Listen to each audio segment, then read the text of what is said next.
All right.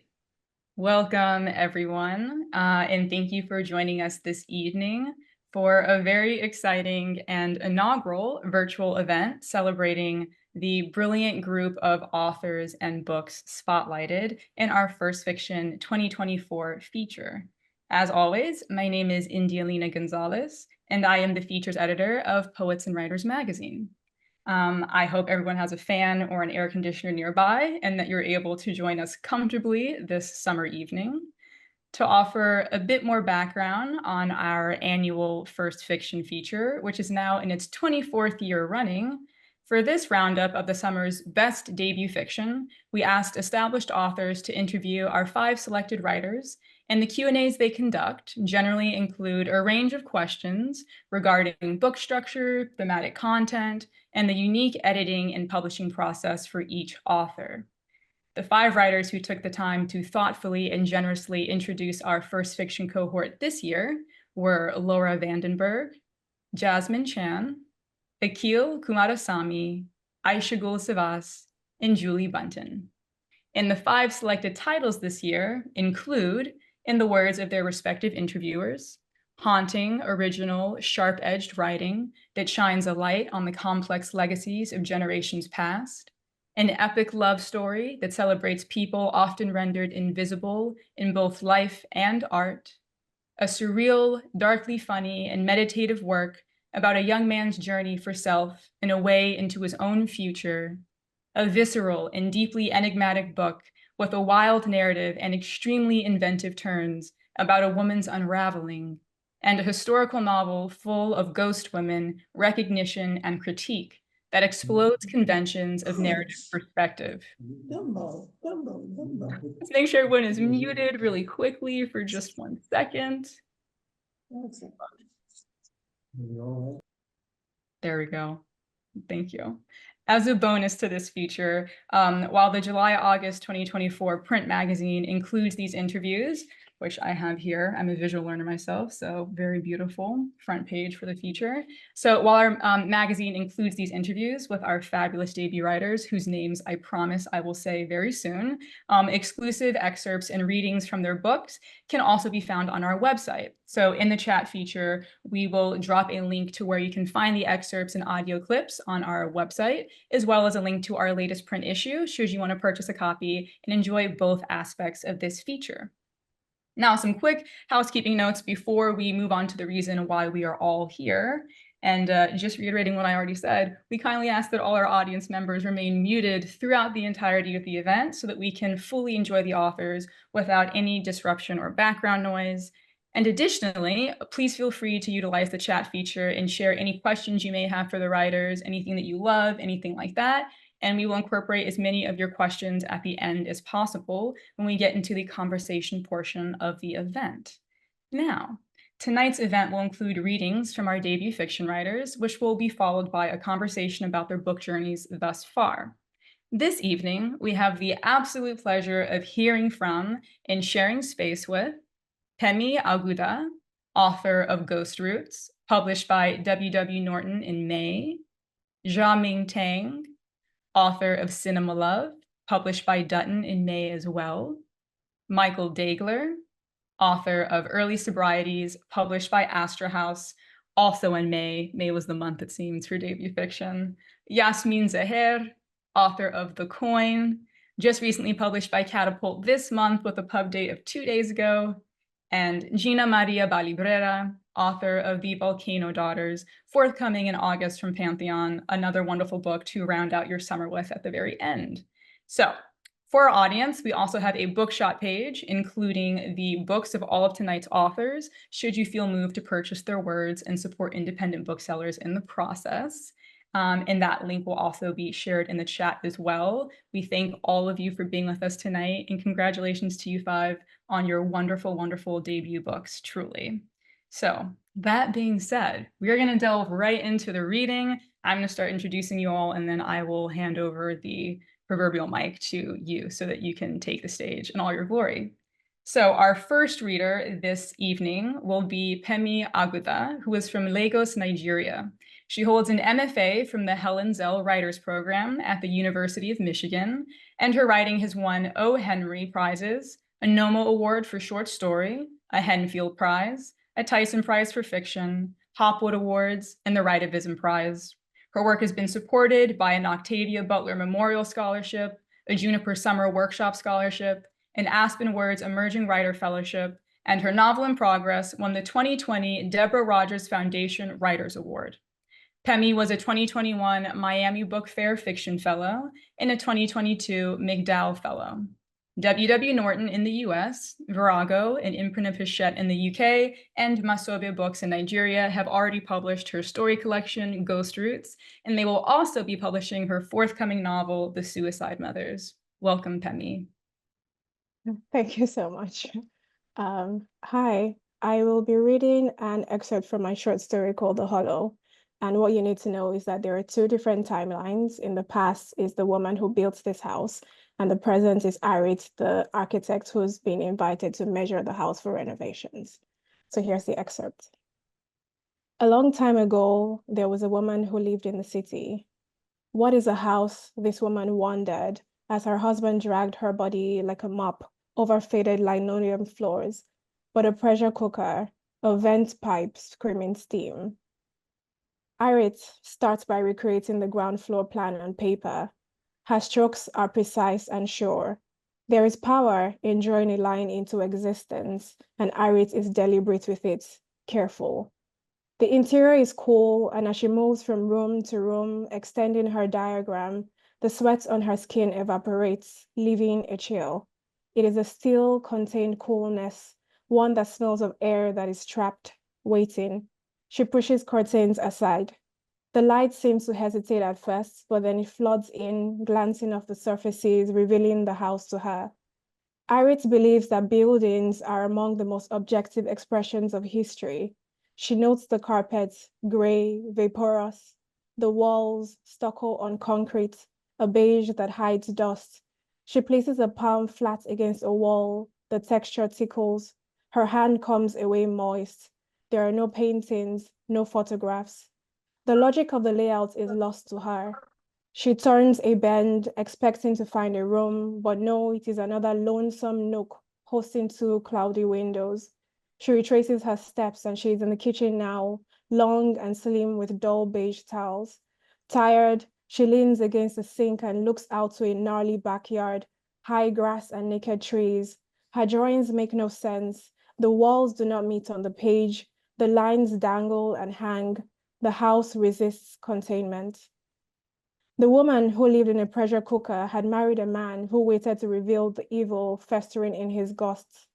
It oozed forth after a few years of marriage in the form of mistresses, gifts bought for them with the woman's money, as fists to her cheekbones, full pots of soup flung at walls, okra sliding down like tears, doors locking her after trips to the market, doors splintered in the middle of the night.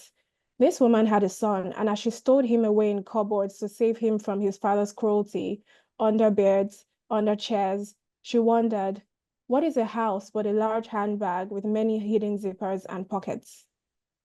From the outside, Madame Oni's house is comprehensible. Arid's site plan and perimeter measurements come together in little more than an hour. She looks up at the house again. The pointed arches of the windows will be better suited to a church, a sanctuary, a building that evil skirts around, passes over. On the inside, Arid's calculations still don't add up. She checks and rechecks lengths and widths and heights and never gets the same reading twice. The tape retracts into itself and bites her fingers again and again. This uncertainty, this shiftiness, this impossibility causes a ringing in her head. Unmoored, dizzy, she feels as if the walls are the floor and she's leaning against the ceiling, her torso wedged into a window frame.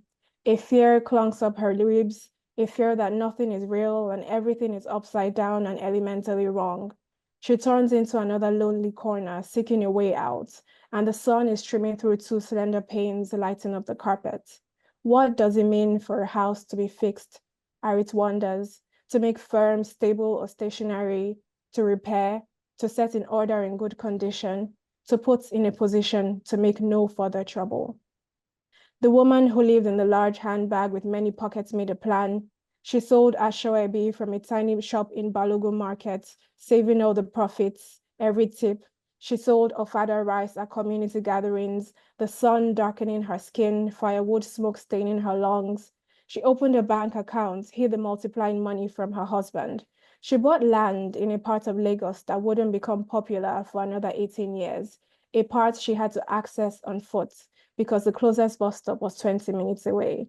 She hired an eager draftsman who advertised his services in colorful letters under bridges.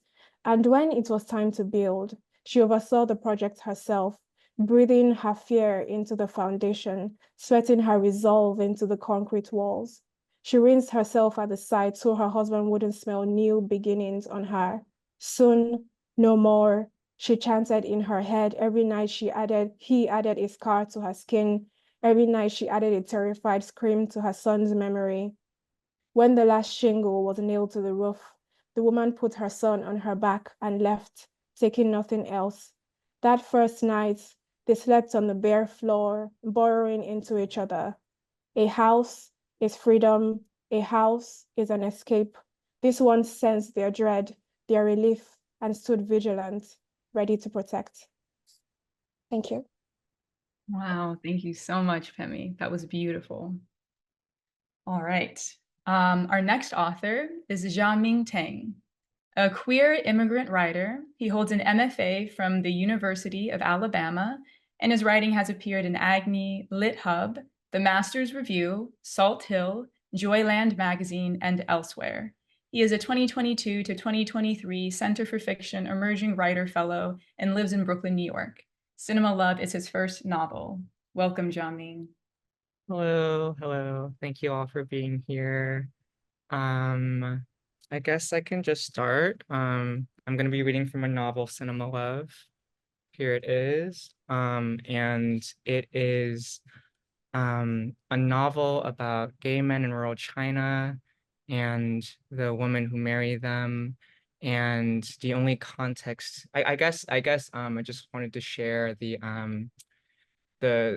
driving questions that caused me to write the book. And the first one was, what does it mean and what does it feel like to be gay in a place where homosexuality doesn't culturally or socially exist? And the second question is, what does it mean and feel like to be a gay person from that place but still love it? And I'm just gonna read from the prologue, which is just a page. And I'll start now. There he is, hiding in the basement and waiting for love. Upstairs is a cinema. The movies on rotation are old, and to outsiders, it's a wonder there's any business at all. They joke about the place over cheap beer. Money laundering is a popular theory. So is human trafficking, except the people who frequent the theater are small, nervous men. The only woman anyone has seen here is the box office clerk. You know, the stern one who limps. She's here now, shuffling from hallway to box office with a dustpan and a broom. A customer waits outside, his hat pulled well. Their exchange is wordless. The woman's eyes lick like a tongue while the customer gestures with his finger. One ticket, I don't care for what, before a larger than normal bill moves from hand to outstretched hand. Woman and customer exchange nods, and the latter enters with the gait of a bandit. The customer knows the cinema like the lines on the lover's face. There are two wings, each with a screening room, a toilet, and in the left wing, a staircase disguised as a closet door. These stairs lead to a basement where the customer walks down a dark hall, past graffiti, past cigarette butts, over torn up movie tickets, and into a cloud of smoke. There aren't any strobe lights down here, but he imagines that there are. No music either, or alcohol. Just a lone mattress on the floor. a light bulb with a hanging chain, and sometimes, like now, a man waiting for love. Are you? The man asks. Yes, the customer says of his eyes. There's no more communication between them, only a slow movement forward, thumping heartbeats in surprise. I can't believe this is going to happen, the customer thinks. I can't believe I'm about to. Afterwards, shuddering, the groans of an ancient mattress. Thank you. Thank you so much, Jiaming. That was beautiful. It's so much fun being able to like dip into your worlds for each one of you individually because they're so distinct and so wonderful. So I look forward to seeing how everything's going to accumulate by the end here. So our third author this evening will be Michael Deagler. Michael's debut novel, Early Sobrieties, was recently published by Astor House in the US and Hutchinson Heinemann in the UK. His fiction has appeared in Harper's, McSweeney's Quarterly Concern, Electric Literature's Recommended Reading, and elsewhere. He is the recipient of a National Magazine Award, as well as fellowships from the Fine Arts Work Center and the Kimmel Harding Nelson Center for the Arts. He lives in Los Angeles, where he is pursuing a PhD in creative writing and literature at the University of Southern California. Take it away, Michael.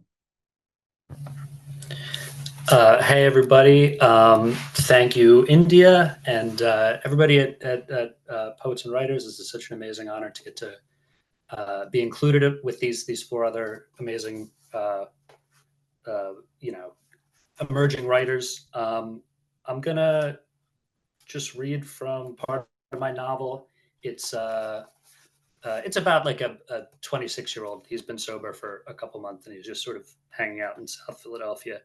And I think that's all you really have to know.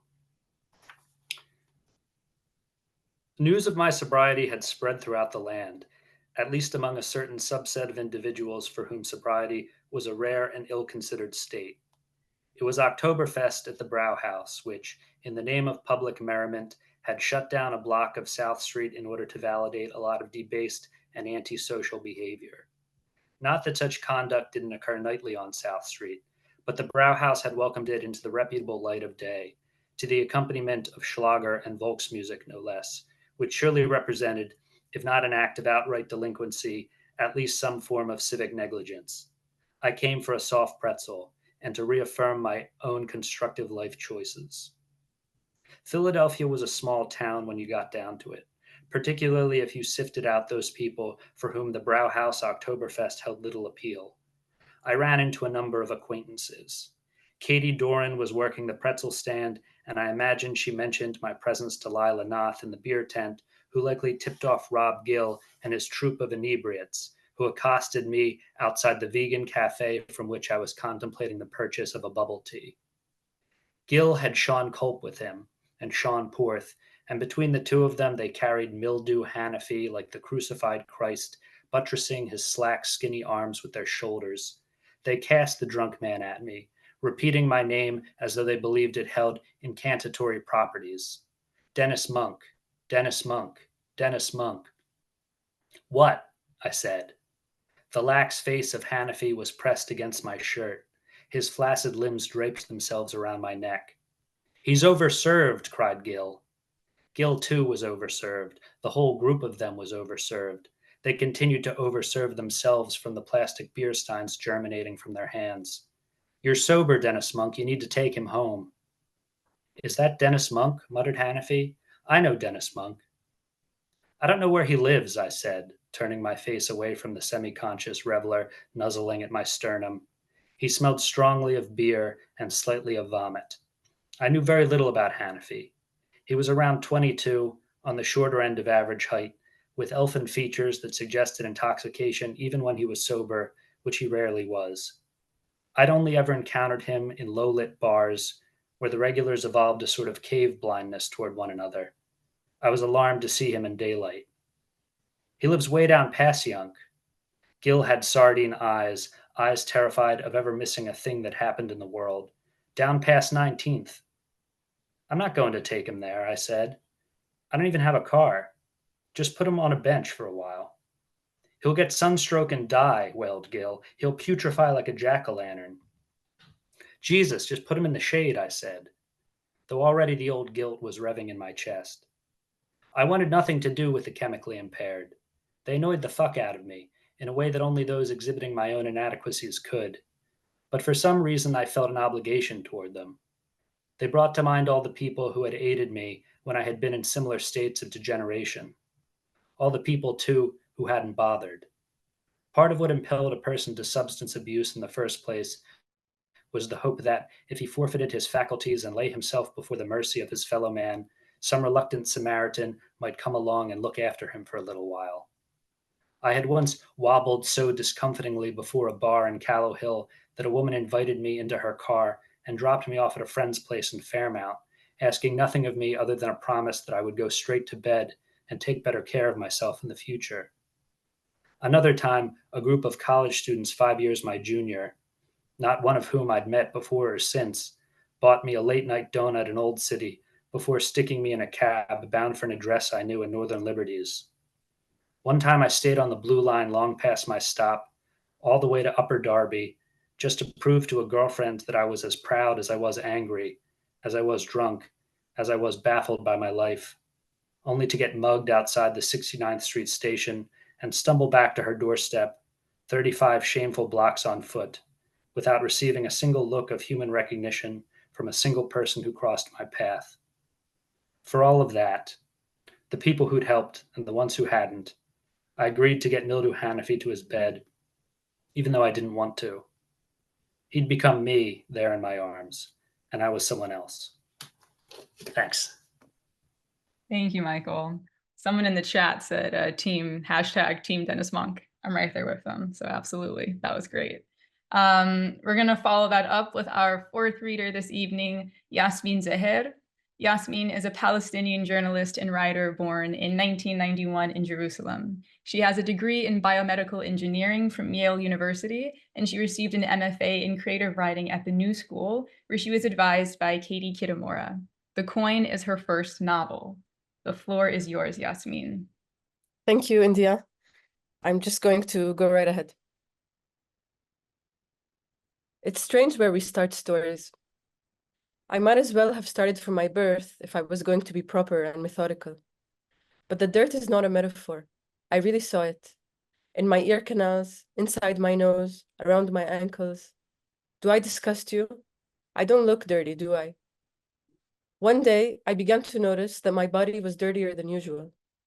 It was a pleasant day in late September, and I went for a long walk after school, wandering down some streets that were neither numbered nor lettered.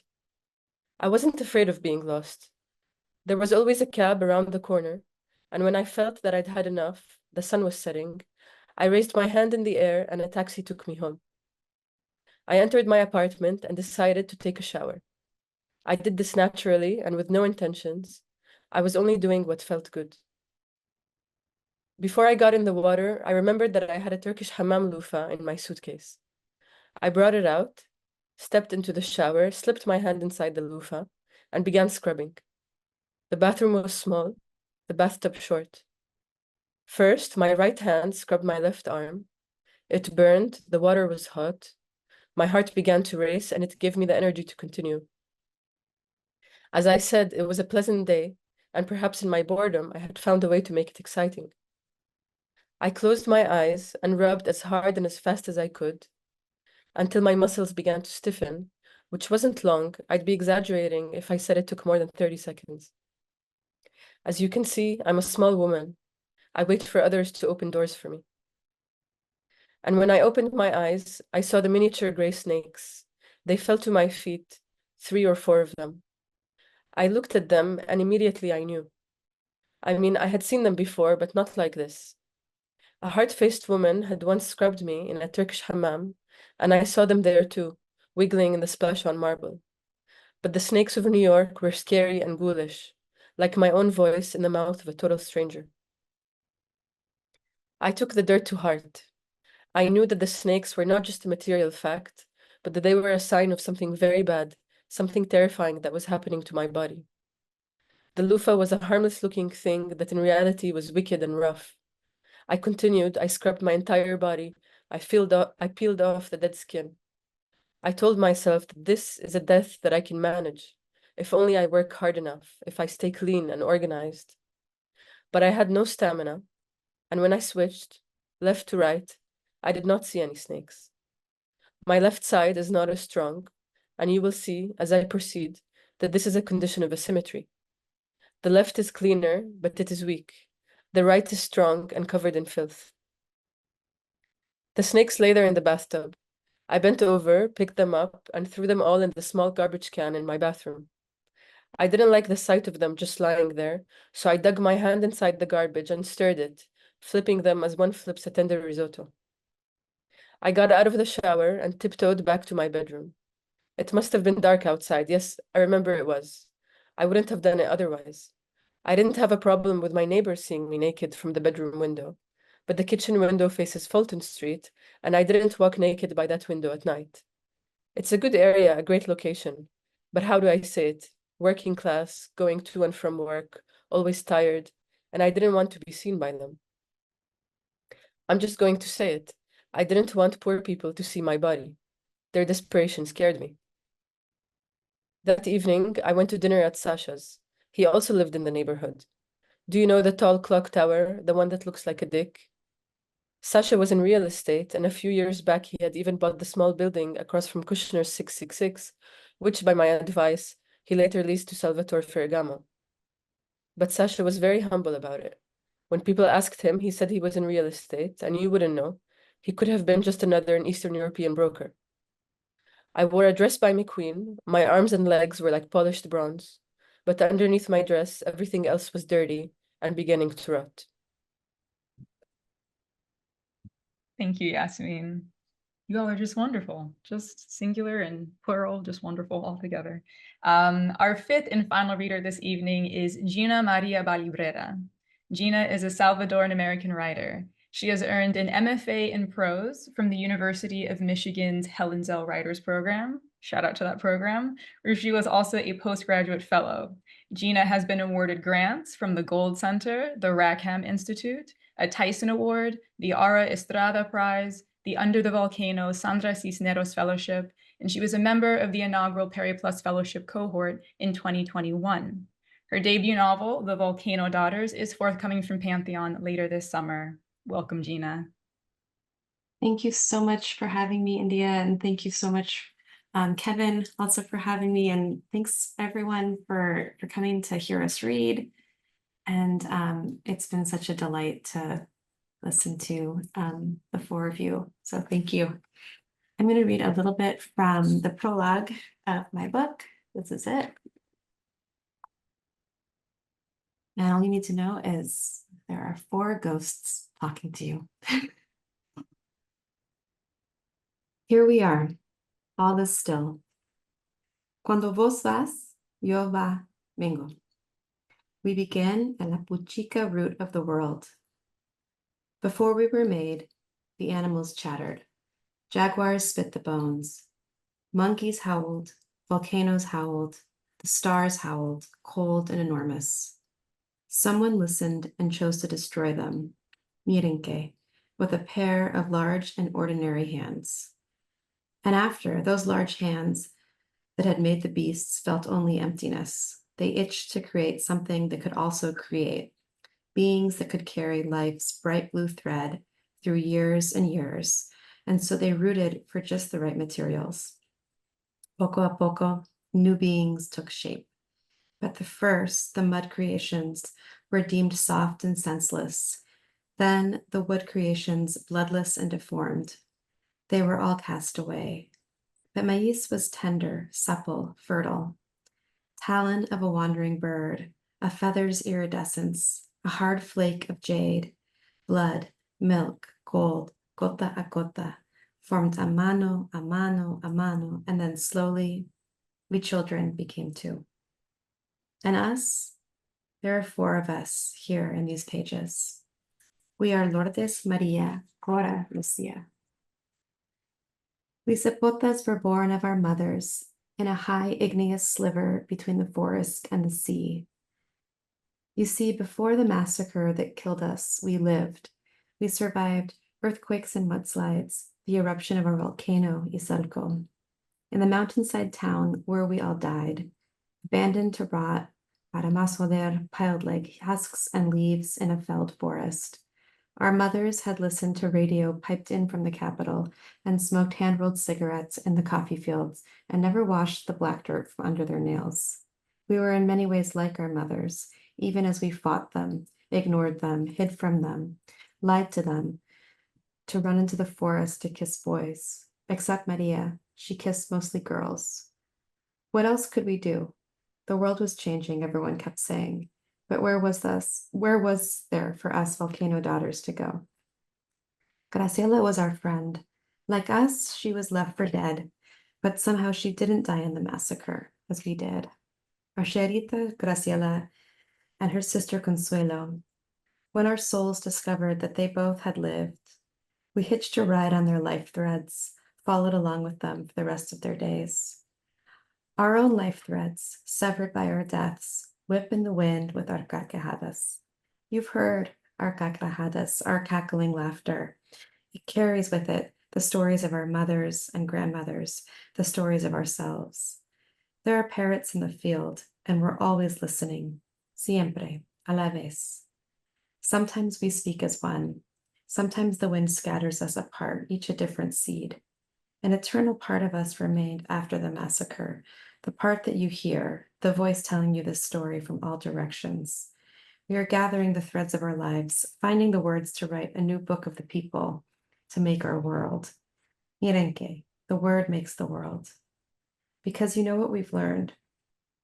Every myth, every story has at least two versions.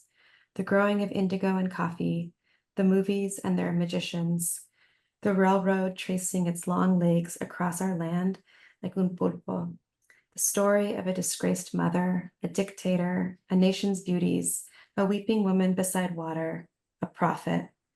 These figures shift shapes depending upon who tells their story and who listens. Some morons say that we don't exist, that we all disappeared in the massacre, but we live, seated through the hills. Long ago, we built temples to Ijel, goddess of the moon, of the earth, of war, of birth.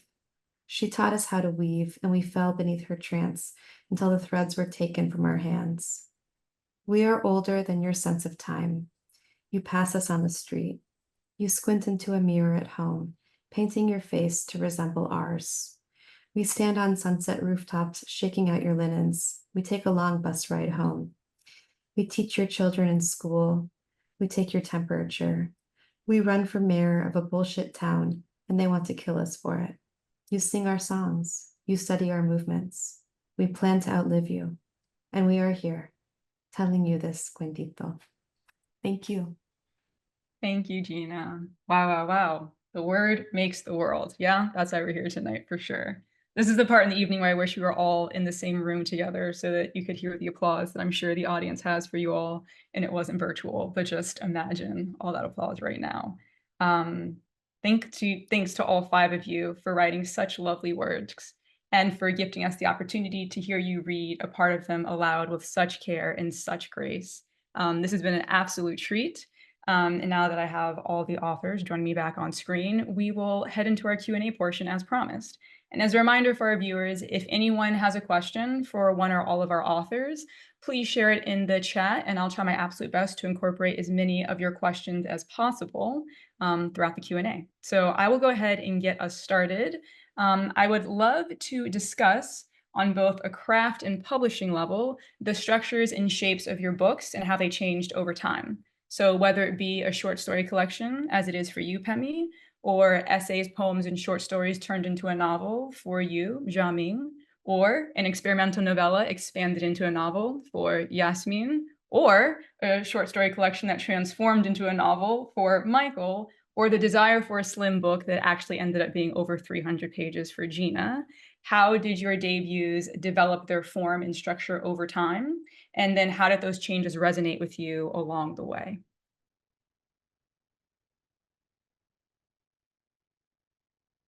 Oh, and anyone can start at any point in time. You don't have to raise your hand, just go for it. Yeah. Yeah, I guess I can start. I think for me, it was just that I had this image in my head of when my mother's friend, who's male and married to a woman and the father of 3 kids. I saw him at a bus stop in China stroke another man's arm in broad daylight, which seems like a very innocuous thing, but there was so much tenderness and a desire in his eyes and so much fear. And it really made me think about like what does it mean to be that person who can't reveal the most tender parts of himself in the place that he lives in and the place that he loves as well. And so it really became for me like a question that followed me throughout my writing life. I tried to work it out in poetry, but I was terrible at it. I tried to work it out in short fiction, but all of it kind of died before it could become fully formed. And it was surely by accident that as I was writing these scenes and these moments and trying to give meaning to them, I realized that it was a novel. Um, and that's really where it came from for me.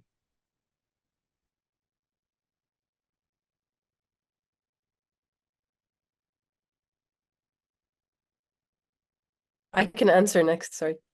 Yeah, as you said, mine started as an experimental novella and then went into this more traditional novel that is, 200 pages. And the first drafts were very raw and wild, and they even had they were both narrative voice, like what I read, but they were also the diary of the narrator. But through the long years of editing, like 5-6 years of editing, there were certain decisions and like illogical, irrational elements to the novel that I could not really justify to myself anymore. So I had to pare them back a bit and tame it into something that was more palatable to a larger audience and also something that somebody would like to publish. So it got longer and more more normal, maybe more regular. I think for me, because these are short stories, they've been, they were published, a bunch of them are published individually over the years in different other magazines. And then when I started to talk to my agent about putting a collection together, is when I started to see that I had certain preoccupations that were echoing through a huge chunk of the stories that I had already published. And so when we put them together, it was about deciding what's continuing to further the narrative. And then in terms of arranging the stories in order, we were thinking about like the regular things like point of view. I write speculative fiction, and some of my stories are more realist than others. So we also wanted some kind of variety in terms of the supernatural elements. So and length and things like that, but also a lot of the stories in my book have characters who are trapped into a certain way. And so I think that we wanted the last story in the book or the last couple of stories in the book to have like this idea of or this gesture towards some kind of freedom. And that was how we decided what would go at the end. Yeah.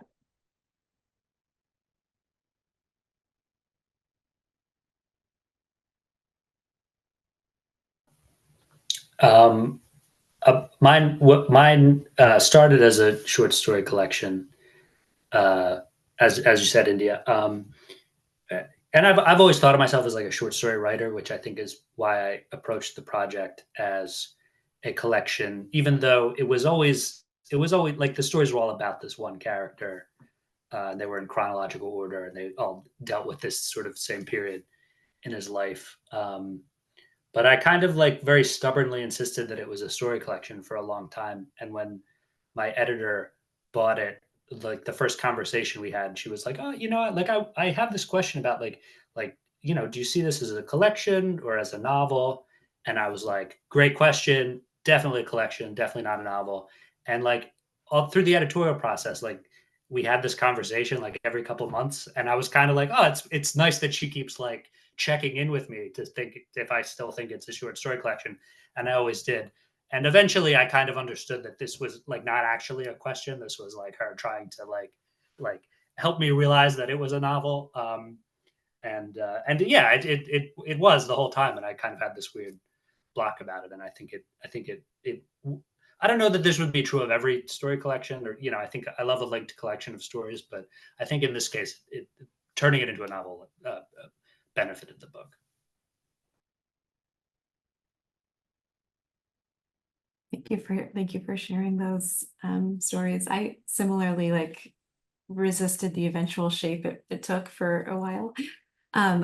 The story or the book for me started with this voice, this chorus of four women, which I knew I wanted to be a somewhat uneven chorus, like a somewhat undulating, and I wanted this chorus to sort of have the power to telescope into other consciousnesses.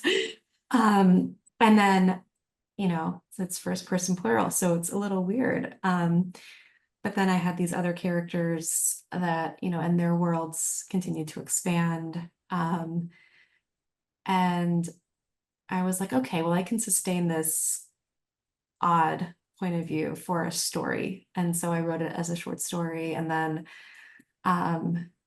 it grew larger, and I pulled back from the first person plural because it began to feel unwieldy. I tried all different kinds of point of views. I was like, okay, I'm going to do this close rotating third. I kept the chorus, but I made it just much quieter. And I think all along, I also really was, like India mentioned, I was really drawn to novels of a much more slender and I don't know, kind of wild little shapes, sort of like Yasmin was talking about. I was interested in doing something a little bit stranger, and I sort of resisted the 300-page novel, but it turned out to be the right shape for it, because I realized I was preventing myself from sinking into the world. So I started the book in 2011, and I really just finished it yesterday. It's coming out next month.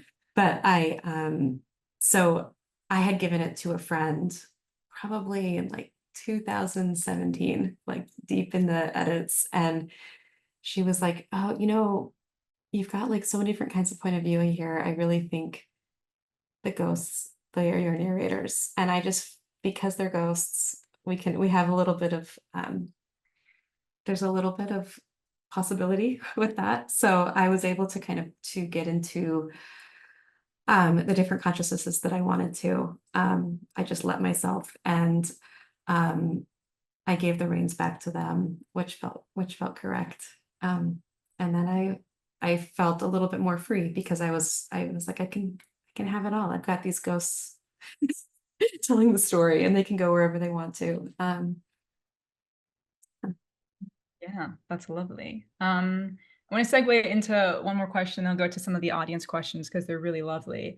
But I'm just curious, and I love to ask this question for all the readings that we do, so bear with me here. But during your path to publication, which I would personally say starts from the moment you begin writing into these projects up until now and the months and years that will follow, was there a specific point that reinstilled faith in you along the way? Because these are year-long projects, right? People often just see the final version, which is the book, and assume that it just happened overnight, but that's not the case. So is there a specific moment or something along the months, days, years where you felt like, I'm going to keep going? Or conversely, were there moments where you had pause and were like, maybe this is not the project, maybe this will not be a book?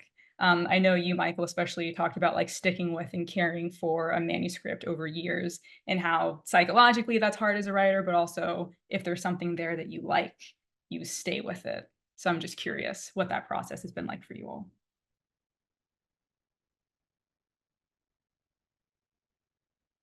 As I said, I was editing the novel for 5 or 6 years. So, and not knowing if it was ever going to be published or not. And it was not easy at all. There were months and years where I was rather sure that it was never going to see the light of day. But I think there's something very powerful about opening a file that you had started writing 4 years ago reading it, still being interested in it, and still seeing it as something that is worthy, you know, something that I wrote in 2018 is still worthy of me working on it in 2021, it probably means that there's something good in there. So in a way, like the longevity also cultivated my confidence in the project as well. But I would say the high point, I think, is when an editor acquires your book, and then it's like a drop of pressure, really.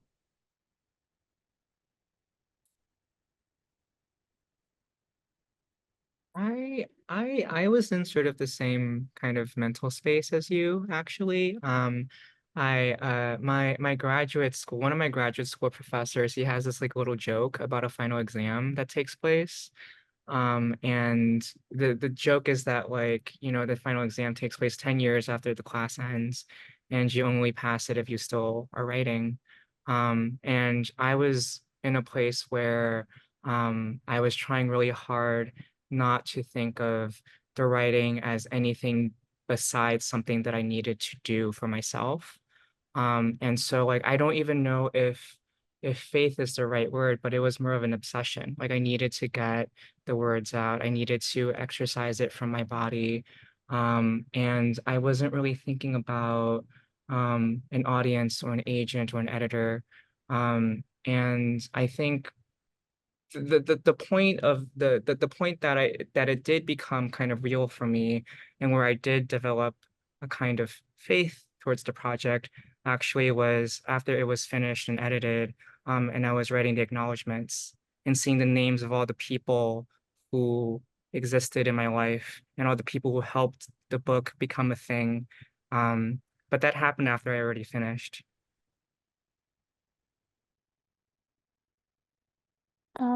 I can go next. I think that because it's a short story collection again, it's like a different process, right? So there was, in a different way, some kind of real-time feedback that kind of kept me going. So publish a story this year, publish another one the next year, and then get people emailing saying, oh, hey, I liked this story, or this story about breastfeeding really resonated with me for this reason. So that kind of live feedback kind of gave me faith that even if it didn't happen today, like the book could happen someday. But on the other side of things, I know when you Jiaming mentioned acknowledgements, for me it was blurbs, which I know people have like fraught relationships with blurbs, but I just was so happy that all these authors who I kind of respected and loved their work for a long time were taking the time to read my book. I didn't even care about it being on the jacket. I was just like, oh, they spent time reading my book to say something about it. And that kind of like good karma, like just felt just really wonderful. Yeah.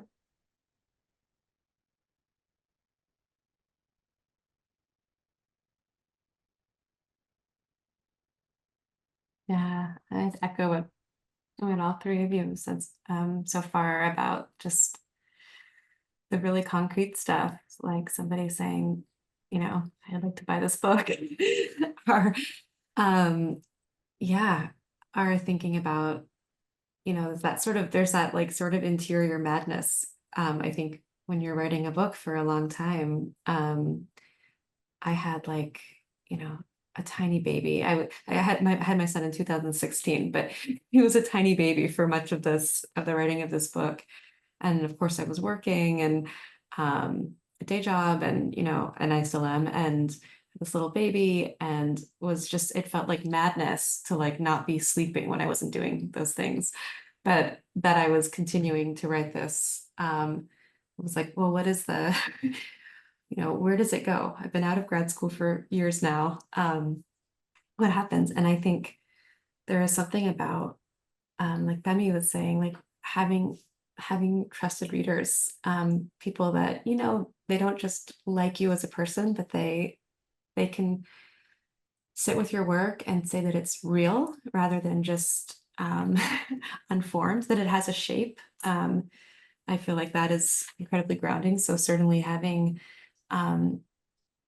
you know, the other side of my like interior madness was sharing my work as it progressed with my writing group, and them giving me just that like generous, intimate feedback, and approaching the thing as something that was real and had a shape.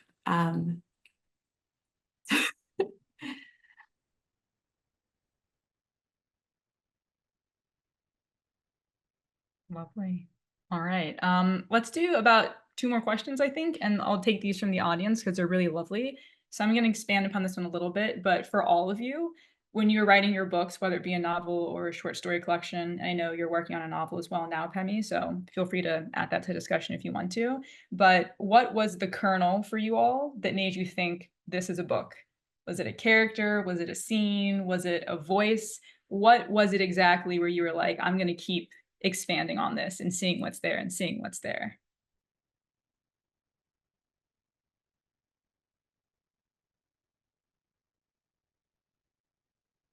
I can go because I sort of talked about this already earlier, that moment of contact between that man and the other man in China. But I don't think it became a book until I started to think about the man's wife. The fact that he was married and that there was a woman who had ambitions and who possibly knew or possibly didn't, and who I don't know if she was angry or if she kind of supported him from the wings, or if she had this kind of grief about this marriage that she belonged to and was part of that wasn't sort of real. And so I think I was writing the book initially thinking it was about gay men and their stories in this place where they can't be who they are. But really, the emotional thrust of the novel was when I started to write about the wives, which happened 20,000 words in.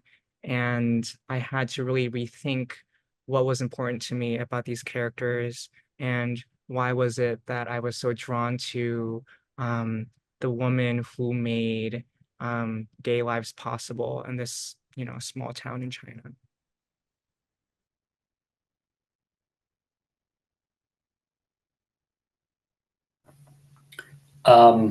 Yeah, as I said before, that my book started out as this linked story collection, and it's about this guy who's sober and he's kind of like couch surfing with various people. And once I kind of came up with that format, like novels are very intimidating, because like I don't know, like what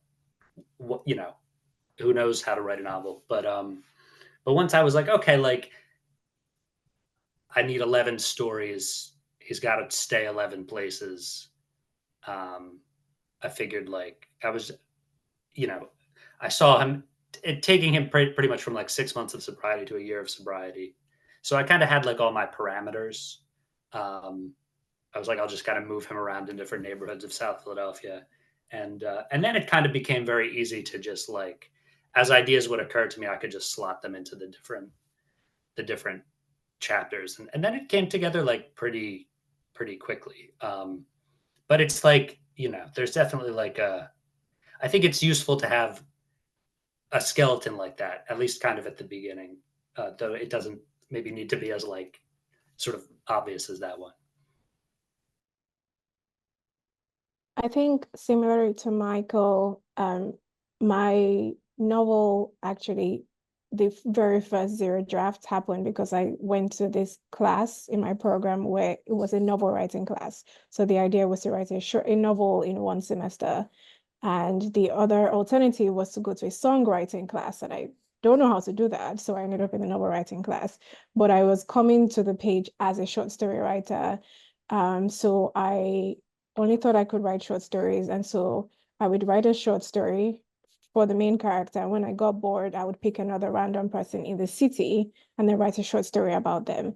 And I think for me, maybe a certain turning point came when I accepted that I maybe could write a novel and it was okay to focus as opposed to just, I mean, which isn't to say that there isn't merit to like the broad catch-all thing that I was doing. But for this story, I trusted myself that I could write like this story that I was writing.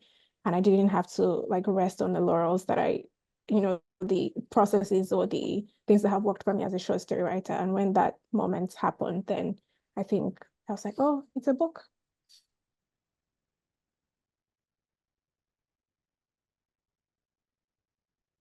Sorry. For me, it was the voice that I think was like the seed that it was like a very rich seed that could get me 200 pages of material, because I had tried writing other novels before, and for some reason I always write in first person. And those other voices were too quiet or too limited or just not expansive enough.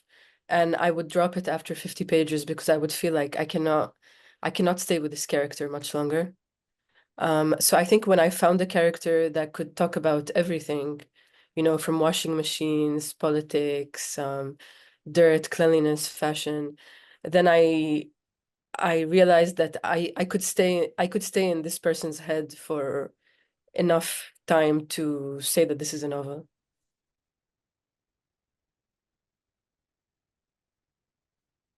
Was it the same for you, Gina, as I imagined that it would be, where the voice of the ghosts, they led you? Absolutely. I had to listen.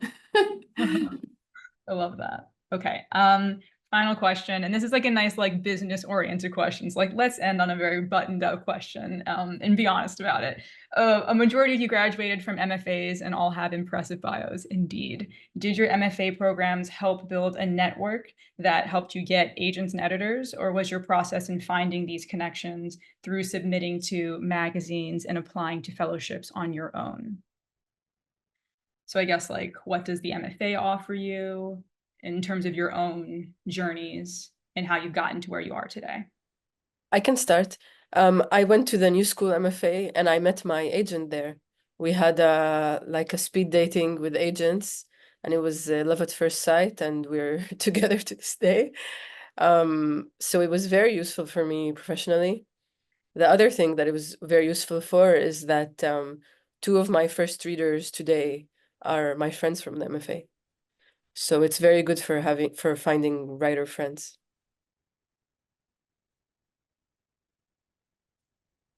I went to a kind of a strange MFA program. Like, it was good. I went to the University of Alabama, but I don't know that the professors or anyone had connections to agents or to like the publishing industry in New York in the way that some other schools might have.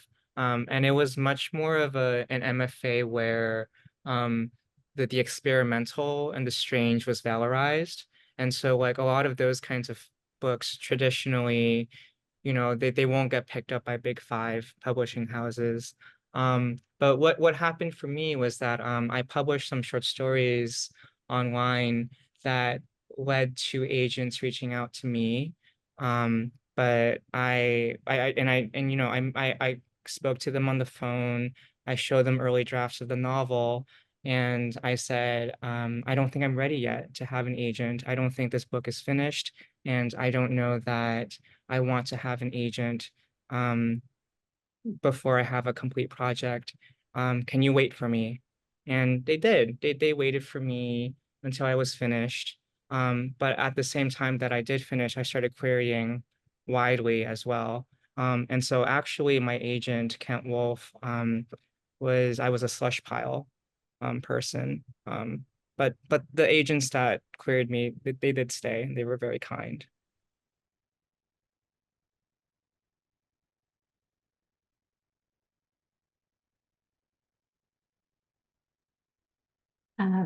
I Yeah, I also went to, Pemi and I went to the same MFA program a few years apart, University of Michigan. And I actually, you know, they have a really well-connected program. They bring folks in all of the time, can meet with agents and editors. And I didn't actually, I signed with my agent later on. She found me because I had a story published, and she reached out to me and I talked with her and we really connected. And that was in 2021. And so it was right before we did a couple of rounds of revision of the book because it was further along by then. And you know, the time was right. And then we sent it out. So it came later. But definitely, I still live in Ann Arbor. I work at the university here. And having that, it's a beautiful incubator for people to have the time to write and develop their writing and grow. And I'm so struck by what you were saying, Jiaming, about this, like the test is really like 10 years after the program. Are you still writing, right? Like it's, I think it's just like, it can be a wonderful thing, especially if it's fully funded. It can be a wonderful thing for you to just get the zero draft out to, make those connections. And then hopefully that, you carry that, that work with you years and years in the future. And then when you're ready for an agent, when the book is ready, they come and call you. It's closing time, as they say. I don't want it to end because it's been so lovely, but we should wrap it up to respect everyone's time. What an absolute delight it's been sharing space with all of you this evening. Both our lovely authors and the audience members are included in that statement. And on behalf of poets and writers, I extend our gratitude to Pemi, Jiaming, Michael, Yasmin, and Gina for joining us over Zoom and for adding necessary and beautiful stories to the literary community with the publications of your debuts. We will drop once more in the group chat the link to our bookshop page, including all 5 titles, and the very easy ability to purchase them automatically right now, as well as the link to the online feature where you can listen and read excerpts from their books as an iteration of what we just did tonight. So a special thank you to our lovely Zoom audience once more for spending time with us. And one final housekeeping note, tonight's event has been recorded. So a video of the readings and the Q&A will be available soon on our YouTube page, as well as on our website. So in case you want to send this to someone who wasn't able to make it today, there we are. Or if you just want to rewatch this on a loop because the authors are that intriguing, which I would definitely believe, then feel free to do that as well. Just keep on watching it over and over again. So this concludes the celebration of our 2024 First Fiction authors. Thank you all so much for being here and adding your energy, your voice, everything to the mix. Please enjoy the rest of your summer and remember to stay hydrated. All right. Thank Bye. you, India. Thank you, everybody. India, thank you, everyone. Thank you.